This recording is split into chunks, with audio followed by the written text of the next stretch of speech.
Ang pagtiyatsaga at sakripisyo, mababaka sa kamay ng magigiting na manggagawang Pilipino. Ang simpleng pagpupugay sa kanila na idinaan sa mga larawan, pusuan sa report ni Ian Cruz. Hawak ang kani-kanilang mga sandata sa araw-araw na pakikibaka.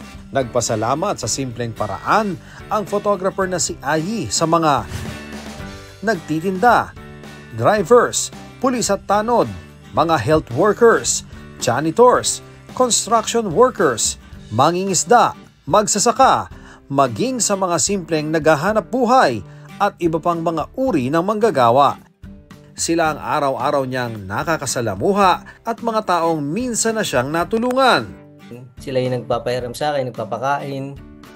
At that time, so na-realize ko, deserve naman nila. So mahalaga talaga sila sa akin. Yung magta-tricycle, na hinahatid ako kahit walang bayad. Kasi iba kasi wala.